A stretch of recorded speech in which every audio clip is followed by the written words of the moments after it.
අයිබෝන් හැමෝටම සුබ දවසක්.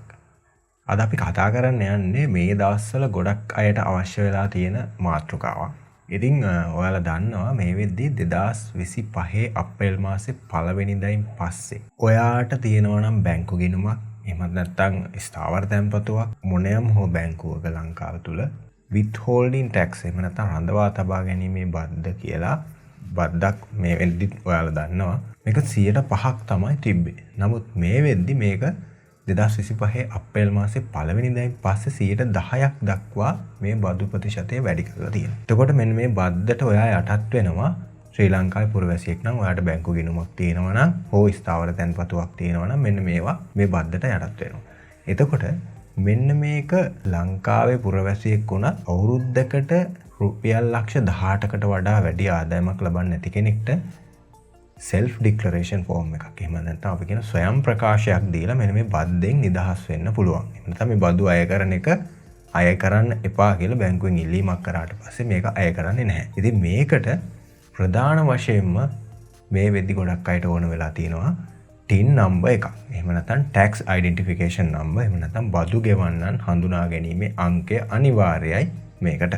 ඉතින් මෙන්න මේකට මේ TIN number එක අවශ්‍ය නිසා මේ TIN number එක කියන එක මේ දවස්වල සෑහෙන කරලියට ඇවිල්ලා ගොඩක් අය try කරනවා TIN number එකක් ලබා ගන්න. ඉතින් මේ TIN number එක ලබා ගන්න ක්‍රම කිහිපයක් තියෙනවා. එකක් තමයි මේක online ඔයාලට register වෙන්න පුළුවන්.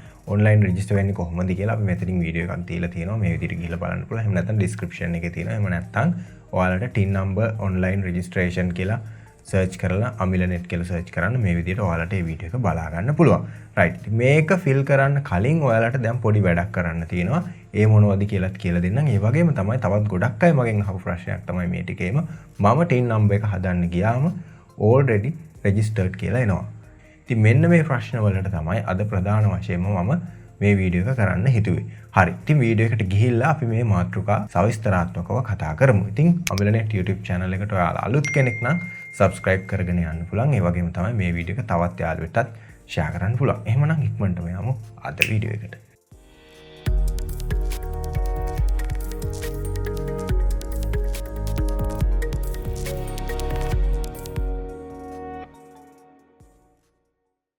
හරි 2024 මම වීඩියෝ එක කරද්දී ඔයාලට කිව්වා මතක ඇති මේ TIN number එක කියන එක ඉදිරියේදී අනිවාර්ය වෙයි කියලා. ඉතින් දැන් ඒ විදිහට TIN number එක අනිවාර්ය වෙගෙන ඉන්නේ අනිවාර්යයෙන්ම ලංකාවේ බැංකු ගිණුමක් නැති අය හොයාගන්න බැරි තරම්. හරිද? අනිවාර්යයෙන්ම හැමෝටම වගේ බැංකු ගිණුමක් තියෙනවා. එතකොට මේ බැංකු ගිණුමේ තියෙන withholding tax එකේ 10% නැවත වතාවක් අඩු කරගන්න නම් ඔයාලා ස්වයං ප්‍රකාශයක් ඉදිරිපත් කරන්න ඕන. එහෙම නැත්නම් අපි කියනවා self declaration form එකක් තියෙනවා. මේක fill කරලා බැංකුවට ඔයාට අදාළ බැංකුවට මේක ලබා දෙද්දී TIN number එක කියන එක අනිවාර්යයි. පහුගිය දවස්වල දේශීය ආදායම් දෙපාර්තමේන්තුවේ මාධ්‍ය සාකච්ඡාවක් තියලා කිව්වා මේ TIN number එක අවශ්‍ය නැහැ. ඔයා බැංකුවට ගිහිල්ලා ඔයාගේ තොරතුරු ටික දීලා මේක රික්වෙස්ට් කරන්න. එහෙම නැත්නම් මෙන්න මේ ස්වයං ප්‍රකාශය ලබා දෙන්න මම රුපියල් ලක්ෂ 18ට වඩා වැඩි උපයන පුරවැසියෙක් නෙවෙයි අවුරුද්දකට කියලා මේ ප්‍රකාශය ලබා දීලා එන්න. නමුත් මේ TIN එක ඕනේ නැහැ කියන එක නෙමෙයි මෙතෙන්දි කිව්වේ. හොඳට මතක තියාගන්න.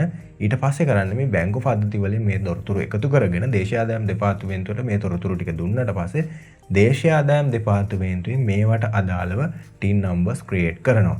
ඉතින් මෙතෙන්දි ප්‍රායෝගික ගැටලු කිහිපයක් තියෙනවා. මොකද මෙතෙන්දි ඊමේල් එකක් මොන හරි හේතුවක් නිසා වැරදිලා වෙන්න පුළුවන්. එහෙම නැත්නම් ඔයාලා ඊමේල් එකක් නැති කෙනෙක් වුණොත් වෙන්න පුළුවන්. එතෙන්දි personal identification number එහෙම නැත්නම් PIN number එක එහෙම නැත්නම් පුද්ගලයන් හඳුනා ගැනීමේ අංකය කියලා තවත් එකක් තියෙන මේ TIN number එකත් එක්කම මෙන්න මේක ගබාගෙනදී අනිවාර්යයෙන්ම ඊමේල් එක එහෙම නැත්නම් තැපැල් මාර්ගයෙන් මේක ගන්න සිද්ධ වෙන්නේ. ඉතින් ඔන්න ඔය ඊමේල් එක තිබ්බනම් මේ වැඩේ හරිම ලේසියෙන් කරගන්න පුළුවන්. මේකත් ප්‍රායෝගික පුංචි ගැටලු කිහිපයක් තියෙනවා. නමුත් හොඳම වැඩේ තමයි ඔයා TIN number එකක් අරගෙන මේකත් එක්ක මේ ස්වයං ප්‍රකාශය ඉදිරිපත් කරනවා නම් බැංකුවට ඒක තමයි වඩාත්ම වටින්නේ. ගොඩක් අය අහලා තිබ්බ දෙයක් තමයි මේ බැංකු කිහිපයක වෙන වෙනම ගිණුම් තියෙනවා නම් එක බැංකුවකට විතරක් මෙන්න මේ ස්වයං ප්‍රකාශය ඉදිරිපත් කරාම ඇතිද කියලා. ඉතින් මේක වැරදි. ඔයාලා මේ හැම බැංකුවකටම අදාළව ගිහිල්ලා මේ ස්වයං ප්‍රකාශය ඔයාගේ බැංකු ගිණුම වෙන්න පුළුවන්. එහෙම නැත්නම් ස්ථාවර තැන්පතුවක් වෙන්න පුළුවන්. මෙන්න මේකට අදාළව ඔයාලා මේ ස්වයං ප්‍රකාශය ලබා දෙන්න ඕන. ඒ කියන්නේ මේ self declaration form එක fill කරලා TIN number එකත් එක්ක මේ අදාළ බැංකු තුනක තියෙනවා නම් ඔයාලා උදාහරණයක් විදිහට ඒ බැංකු තුනටම ගිහිල්ලා මෙන්න මේ ප්‍රකාශය ඉදිරිපත් කරන්න ඕනේ. එතකොට තමයි මේ ලක්ෂ 18ට වඩා වැඩි ආදායමක් නොලබන පුද්ගලයෙක් විදිහට ඔයා මෙහෙම කියනවා නම් ලබන්නේ නැහැ කියලා ඊට පස්සේ මේක අය කරන්නේ නැහැ. කිසි හේකින් ඔයාලා මේකේ වැරදි තොරතුරක් සපයලා තිබුණොත් ඒකේ වගකීමත් ඔයාට බාර ගන්න සිද්ධ වෙනවා. ඒ කියන්නේ ඔයාලා ලක්ෂ 18ට වඩා වැඩි ආදායමක් නොලබන කෙනෙක් කියලා ඔයාලා දීලා ඇත්තටම ඔයාට ඊට වඩා වැඩි ආදායමක් තියෙනවා නම් ඒවා ඔයාට යම් කිසි හේකින් නොටිෆයි වුණොත් මෙන්න මේක මෙයාට මේ වගේ ආදායමක් තියෙනවා කියලා. ඉතින් එතෙන්දී ඉදිරි ක්‍රියාමාර්ග ගනිද්දී ඔයාලට ඒකට ගැටලු පැන නගින්න පුළුවන්. ඒක නිසා නිවැරදි තොරතුරු සපයන්න බැංකුවලට ඒක ඔයාට ඉදිරියේදී කටයුතු වලදී ගොඩක් වැදගත් වෙයි. හරි. ඊට පස්සේ දෙවැනි කාරණය තමයි දැන් මේ විදිහට ටින් නම්බර් එකක් අනිවාර්යයෙන්ම අවශ්‍ය වෙලා තියෙනවානේ බැංකුවට ස්වයං ප්‍රකාශයක් ඉදිරිපත් කරන්න. ඉතින් මේ විදිහට ටින් නම්බර් එකක් ගන්න ගියාට පස්සේ එන ප්‍රධාන ගැටලුවක් තමයි ගොඩ දෙනෙක් මගෙන් අහලා තිබු ප්‍රශ්නයක් තමයි මම මගේ ID නම්බර් එක දාලා මේක ෆිල් කරන්න ගියාම already registered කියලා error message එකක් එනවා කියලා. හරි. ඉතින් මේකට හේතුව තමයි දේශීය ආදායම් දෙපාර්තමේන්තුව මේ විදිහ සඳහන් කරනවා ටින් නම්බර්ස් මිලියන 9කට වඩා වැඩි ප්‍රමාණයක් මේ වෙද්දි පුද්ගලයන් නොදැනුවත්ව මේ ටින් නම්බර්ස් ක්‍රියේට් වෙලා තියෙනවා. ඒ කියන්නේ දේශීය ආදායම් දෙපාර්තමේන්තුව මේ වෙද්දි පටන් අරගෙන තියෙනවා මේ ටින් නම්බර්ස් ක්‍රියේට් කරන්න. එතකොට මේ වැඩේ පටන් අරගෙන තියෙනවා. ඒ හේතුව නිසා ඔයා නොදැනුවත්වම ඔයාට මේ වෙද්දි ටින් නම්බර් එකක් ක්‍රියේට් වෙලා තියෙනවා වෙන්න පුළුවන්. ඉතින් ඒක නිසා තමයි ඔයාට මෙන්න මේ error message එක එන්නේ. ඉතින් එතෙන්දී ඔයාලා බය වෙන්න යුතු කාරණයක් නෙවෙයි මේක. ඔයාලට පුළුවන් ගිහිල්ලා මේ වෙද්දි ඔයාට ටින් නම්බර් එකක් තියෙනවද කියලා බලා ගන්න ඔප්ෂන් එකක් මෙන්න මේ දේශීය ආදායම් දෙපාර්තමේන්තුවේ නිල වෙබ්සයිට් එකේ එහෙම නැත්නම් නිල වෙබ් පිටුවේ දීලා තියෙනවා. මේ ලින්ක් එක හරහා ගිහිල්ලා ඔයාලට පුළුවන් මෙතනින් ඔයාගේ ID නම්බර් එක සහ මෙතන කැප්චර් කෝඩ් එකක් දීලා ඔයාට පුළුවන් චෙක් කරගන්න මේ වෙද්දි ඔයාට ටින් නම්බර් එකක් තියෙනවද කියලා. ඒ කොහොමද කියලා දැන් අපි බලමු. හරි. ඔයාට කරන්න තියෙන්නේ වෙබ් බ්‍රවුසර් එක අරගෙන www.ird.gov.lk කියන වෙබ්සයිට් එකට මේ විදිහට යන්න. ගියාට පස්සේ ඔයාලට දේශීය ආදායම් දෙපාර්තමේන්තුව කියලා මෙන්න මේ විදිහට මෙතනින් ඔයා කැමති ලැන්ග්වේජ් එකක් සිලෙක්ට් කරගෙන ඉදිරියට යන්න. ඉතින් මම මෙතනදී සිංහල කියන එක සිලෙක්ට් කරගෙන ඉදිරියට යනවා. මේ විදිහට ගියාට පස්සේ බලා ගන්න පුළුවන් මෙතන තියෙනවා e-සේවාවන් කියලා. ඉතින් මෙතෙන්දි මේ විදිහට e-සේවාවන් වෙත පිවිසීම කියන එකට යන්න. මේ දකුණු පැත්තේ කෙළවරේම තියෙන. ඊට පස්සේ මේ විදිහට ඔයාලට බලා ගන්න පුළුවන් මුලින්ම තියෙන්නේ ටින් එකට රෙජිස්ටර් වෙන්න ලින්ක් එක. ඊට පස්සේ තියෙනවා ලියාපදිංචි කිරීමේ සත්‍යතාවය තහවුරු කිරීම. රයිට්. මෙන්න මේකට යන්න. මේකට ගියාට පස්සේ ඔයාලට බලා ගන්න පුළුවන් verify IRD information කියලා මෙතනින් එනවා නැවත වතාවක්. මෙතෙන්ද තියෙනවා verify registration කියලා මේකට යන්න. ගියාට පස්සේ මෙන්න මේ විදිහට entry search කියලා එකක් එනවා. මෙතෙන්දී entry ID type කියන එක විදිහට NIC එහෙම නැත්නම් passport tin කියලා මෙතෙන් තියෙනවා. මෙතන NIC කියන එක දෙන්න. ඊට පස්සේ entry ID එක ඔයාලට මෙතෙන්ට ලබා දෙන්න පුළුවන් මේ විදිහට. ඔයාගේ නිවැරදිව ජාතික හැඳුනුම්පත් අංකය මෙතෙන්ට දෙන්න. එහෙම නැත්නම් passport එක දාපු කෙනෙක් නම් PP කියන එක select කරලා passport number එක මෙතෙන්ට දෙන්න. හරි. ඊට පස්සේ පහලින් බලා ගන්න පුළුවන් මෙන්න මේ විදිහට තියෙනවා. ඔයාගේ කැප්චර් කෝඩ් එකක් තියෙනවා. මෙතන කැප්චර් කෝඩ් එක එනවා. මෙන්න මේ කැප්චර් කෝඩ් එක මෙතෙන්ට ටයිප් කරන්න. මේක ටයිප් කරලා මේ විදිහට සර්ච් කියන එකට යන්න. සර්ච් කියන එකට ගියාට පස්සේ ඔයාලට බලා ගන්න පුළුවන් දැන් මේ විදිහට මම මගේ ID නම්බර් එක තමයි මෙතෙන්ට දුන්නේ. එතකොට you are already registered with the Inland Revenue Department. ඒ කියන්නේ මේ වෙද්දි ඔයා දැනටමත් රෙජිස්ටර් වෙලා කියනවා දේශීය ආදායම් දෙපාර්තමේන්තුවේ. ඊට පස්සේ ඔයාලට බලා ගන්න පුළුවන් if you have not received the taxpayer registration certificate. එතකොට මෙන්න මේ බැංකුවෙන් ඉල්ලන්නේ මේ taxpayer registration certificate එකේ duplicate එකක්නේ. එතකොට මෙන්න මේක ඔයාලට දැනටමත් ලැබිලා නැත්නම් ඔයාට කියනවා IRD එකේ head office එකට යන්නලු. එහෙමත් නැත්නම් nearest metro regional office එකකට යන්නලු. එහෙමත් නැත්නම් ඔයාලට පුළුවන් 1944ට කෝල් කරන්න කියනවා මෙන්න මේ taxpayer registration certificate එක ලබා ගන්න. ඒතකොට ඔයාලට නැවත වතාවක් රෙජිස්ටර් වෙන්න මේ කිසිම දෙයක් කරන්න අවශ්‍ය නැහැ. ඉතින් මෙතනදී ප්‍රායෝගිකත්වයේ මුංචි ගැටලුවක් තියෙනවා. මේක ක්‍රියේට් වෙද්දී මොනවද මේකට දීලා තියෙන ඊමේල් මේ වගේ දේවල් ඒ ඉදිරියට දේශීය ආදායම් දෙපාර්තමේන්තුව විසඳයි. ඒ දේවල් ගැන හිතන්න එපා. ඔයාලට ටින් නම්බර් එකක් නම් අවශ්‍ය බැංකුවට ලබා දෙන්න. මේ ටින් නම්බර් එක ඔයාගෙමද කියලා තහවුරු කරගන්නත් තවත් මෙතෙන්දී ඔප්ෂන් එකක් තියෙනවා. මේක ලැබුණට පස්සේ තමයි ඒක කරගන්න තියෙන්නේ. ඒකත් මම පෙන්නන්න.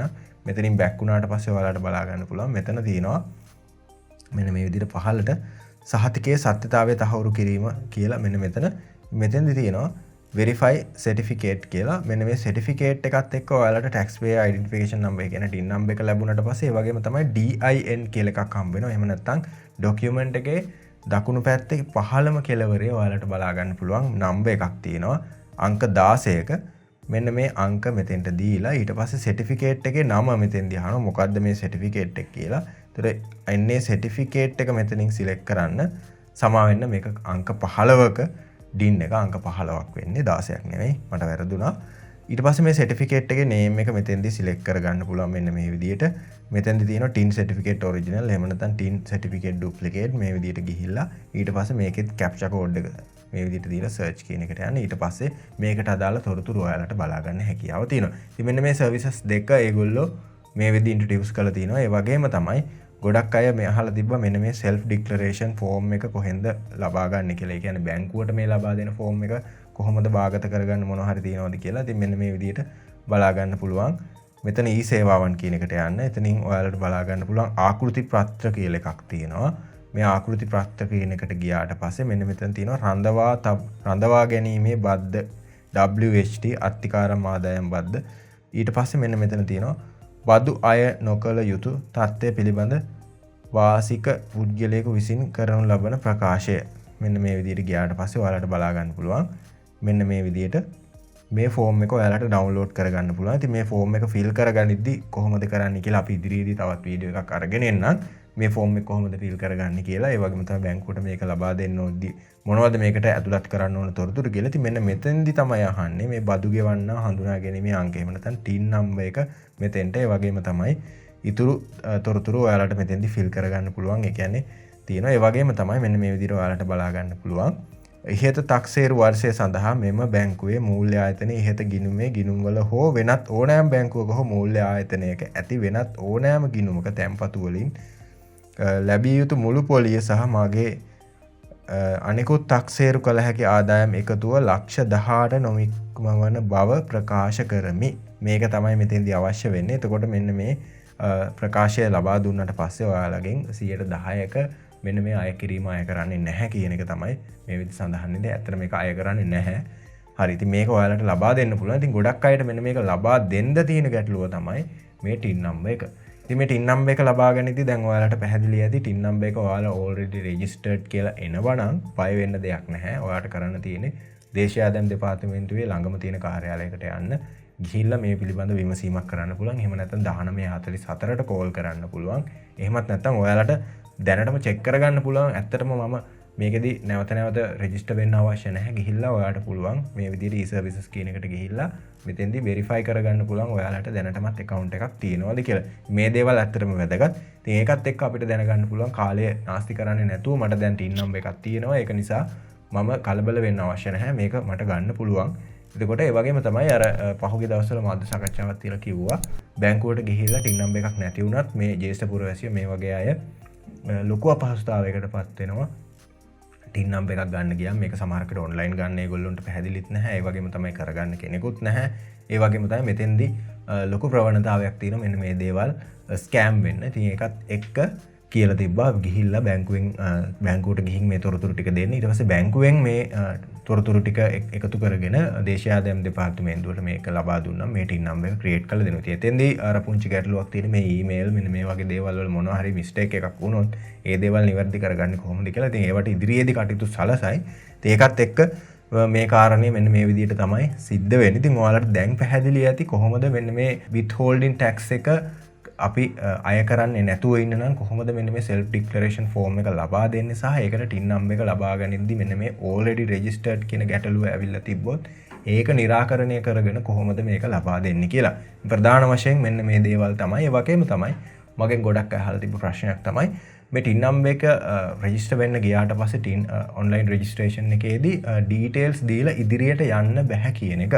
ඒ කියන්නේ already registered නෙවෙයි. ඒකට ප්‍රධාන හේතුව තමයි ඔබේ ජාතික හැඳුනුම්පත් අංකය.